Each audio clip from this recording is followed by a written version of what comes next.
Comics Price Guide presents Tales from the Geek. I am Aaron the Mechanic. And I'm back. Back again. Bobby was here last week, but he's not here now. This is my house, my domain, my rules, my show. Welcome to his part Welcome of the show. Welcome to my house. Like the song? Like the great song. Yes, we are Dragon's Lair. I really do like that song. No, I do too. It's a good song. But it makes me want to like show my house like I'm in a... Like you're in a house? No, in what is that? What is that show? Not Pit My House. That's not even what a is show. That show? Pit My Ride. I think you're thinking of like, Cribs. Cribs, yeah. Yeah. Whatever. That's you right now. You're like, welcome to my house. No. And we're like, we're at Dragon's Lair. No. Austin. Actually, I live here. I live here and work here. I never leave, actually. So it is his house. It's like... and it's his like, workplace. It's like Room with Brie Larson, if anybody saw that. It's like that. I'm like the kid in Room. Great movie. Go watch it. Oscar nominated. Anyway, moving on past Comics. Room. I have comics. I know Bobby had comics last week. But he has like comics too. Like a really good one called DC Rebirth. I heard it was really good. It was awesome. And it kicked off the new DC universe, and so now today we have not one, but two Rebirth titles to show off. Superman? Superman Yeah. and the Green Lanterns. Ooh. So, which one do you want to talk about first? Superman! Green Lanterns it What? is. So, as you can probably see on the cover. You knew he was going to do that. Yeah, it was too easy. Neither of these is Hal Jordan or Guy Gardner or Jon Stewart or any of those famous Lanterns. This is Simon Baz and Jessica Cruz. What? Lanterns that no one has heard of. Even though, I mean, they've been around for a little bit now, but like nobody pays attention to them because they're not Hal Jordan. But no, this is sort of a new team-up book, which is fun. Because Hal Jordan's got his own series, but these guys are getting their series, and these guys are in, or they're going to be in the Justice League in Hal's place. So it's really cool. Like, they sort of like a movie? Yeah, a little bit. Well, not in the Justice League movie, but You think they're going to? I don't know. I think it'd be cool. I mean, I think it'd be cool to have like a female Green Lantern in the movie. That'd be awesome.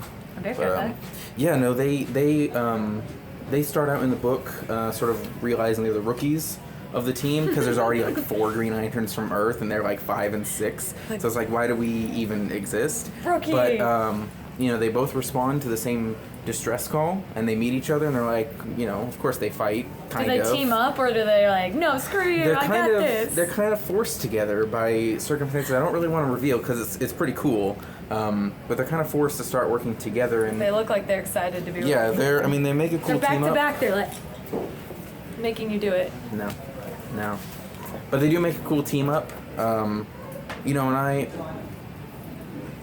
enjoyed watching them sort of bounce off each other. It's really fun. So yeah, definitely check that one out. These guys supposedly in their series will be going up against the Red Lanterns, whereas Hal Jordan will be fighting off Sinestro in his series. So classic Green Lantern villains they're bringing back with Rebirth. Guess who's back? Fun fact, you know why Simon Baz carries a gun?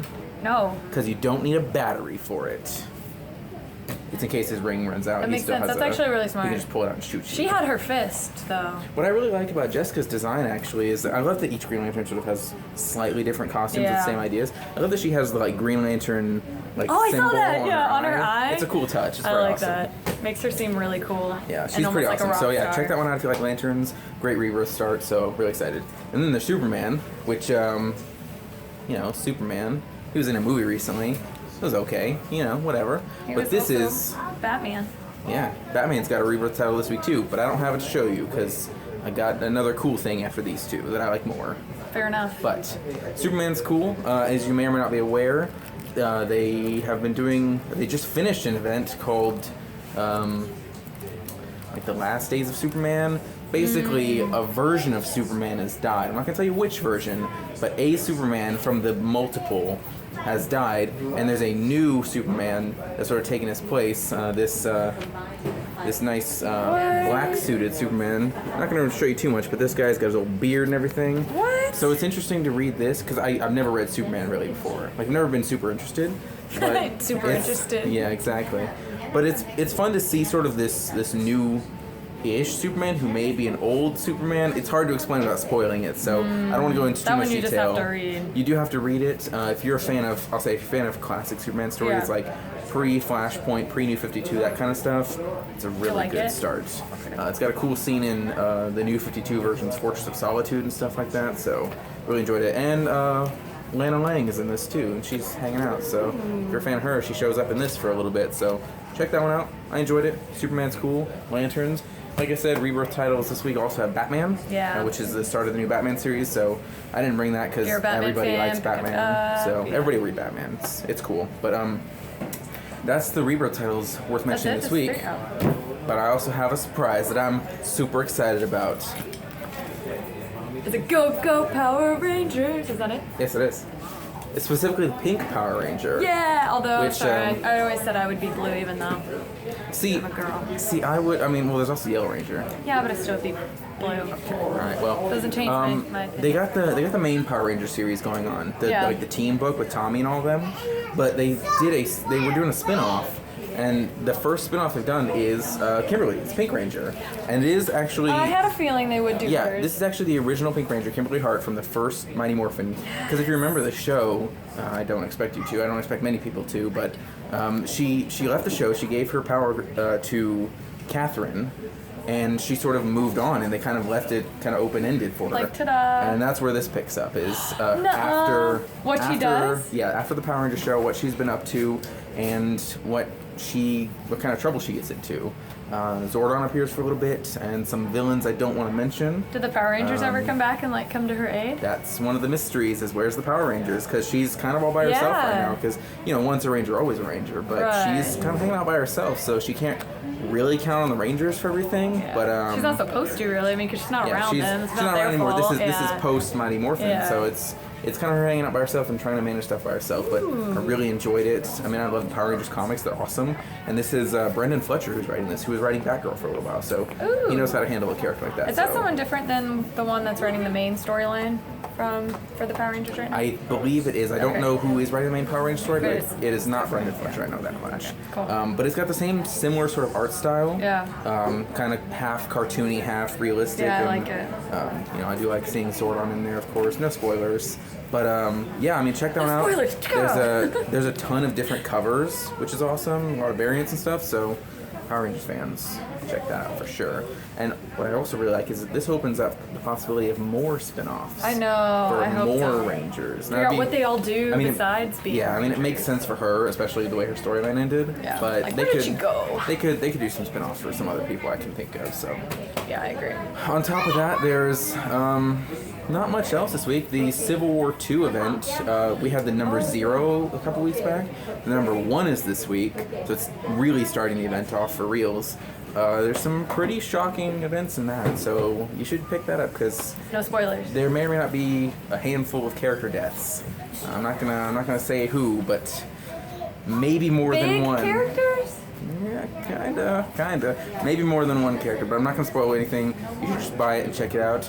And speaking of Civil War II, I'm gonna shill for a second here at Dragon's Lair in Austin, Texas, on June 10th from 6 p.m. to 8 p.m. You can meet Brian Michael Bendis, the writer of Civil War II, and a lot of other Marvel stuff. He'll be here, and you can come meet him and get your stuff signed. What day is that? That is Friday, June 10th. Friday. And then on a Friday. Let me shill some more. On Saturday, June 25th, Charles Soule will be here, the current writer of the Poe Dameron comic. Dang, so you guys are just really having some good people come by. Come here this month and you can meet people. Especially that weekend, though.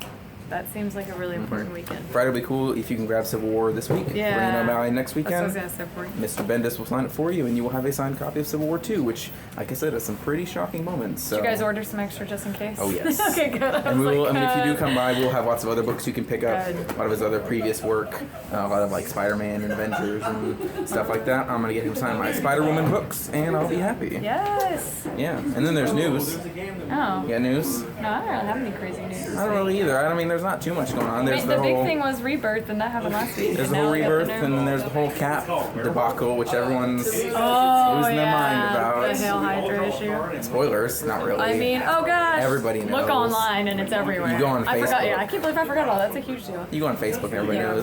The thing is, I'm waiting to see where the story goes. Exactly. It's just one issue. Judge it by 1 second. I know this industry well enough to know that it's probably partially for shock value, but probably also not what it seems. Yeah. I saw an article actually today about Stan Lee, and Stan Lee, he thinks it's interesting. He thinks whatever, it's a clever idea, go for it, because he's written that kind of stuff before, where he gets mind controlled or whatever. Yeah, no, that's awesome. Yeah, that could be the case. It doesn't actually have to be we don't know, his real feelings. And if you have a theory about Captain America and his Hail Hydra comment, Comment down below. In the thingamadoo.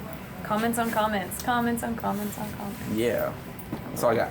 Me too. That's it. I'm glad you remembered that. That was Yeah, so I smart. remember everything. Cool. We're gonna pass that on over to our cosplay section. Cosplay people. Cosplay peeps. Cosplayers, as some call them. Yeah, you know that works too. It's a word. Not cosplay peeps. No. Okay, we'll catch you guys next week.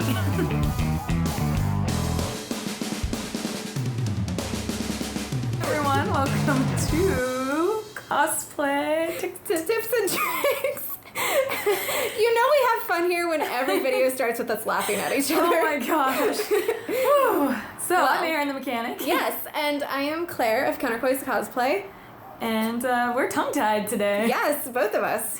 But that's the only way we need to be. Exactly.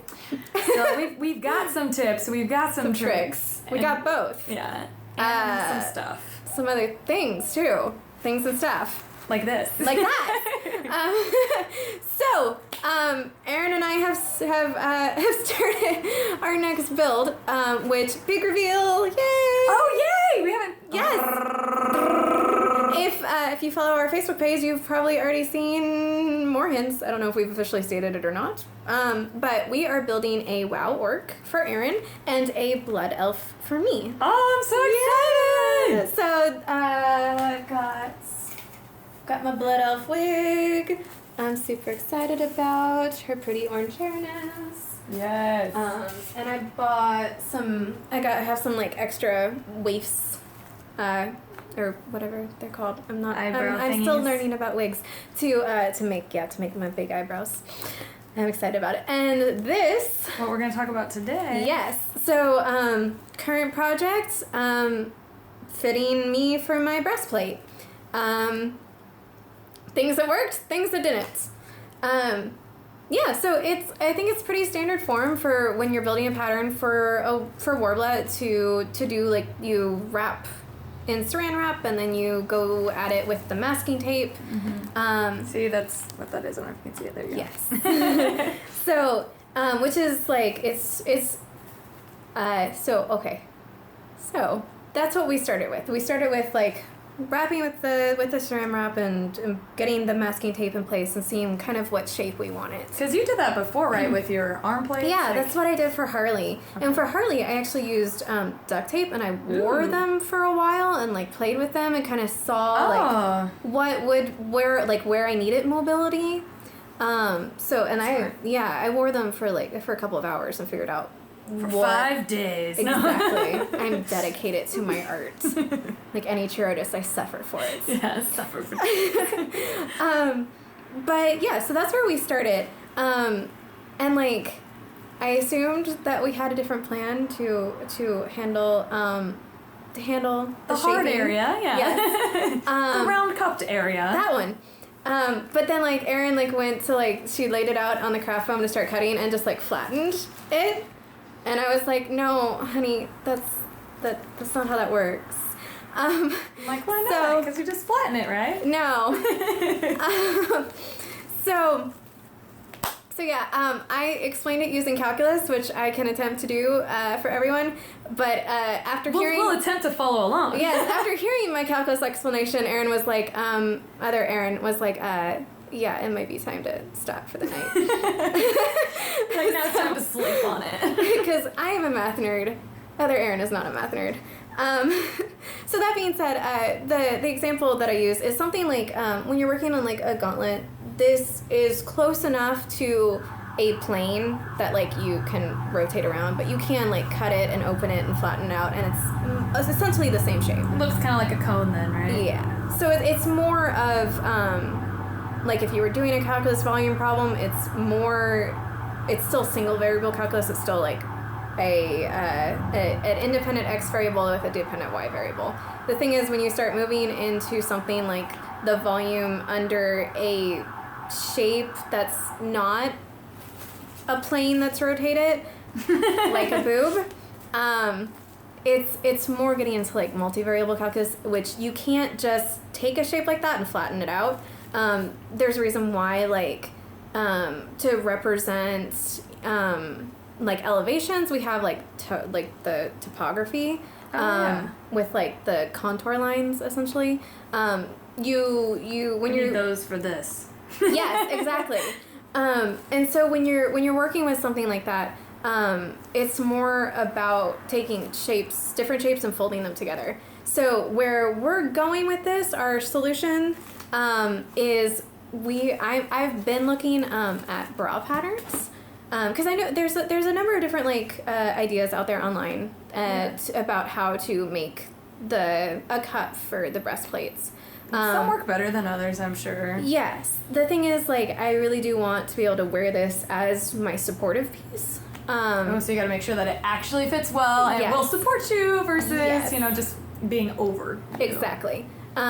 So I know that there's using half a styrofoam cup and folding the warbler over that, but that does make a perfect circle shape, which is not the shape.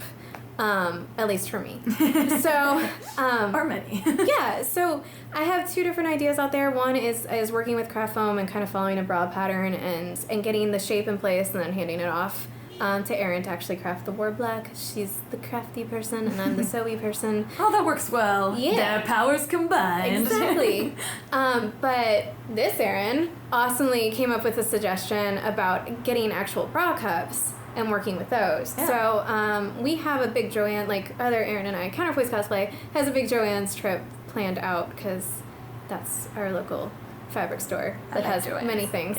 Yes. And so we'll be checking that out, and y'all can check back with us for progress how it goes. Yeah. Let us know. Keep us posted. Do we have anything else this week? I don't think so. I think we're good. All right. Well, we will catch you guys next week. Yeah.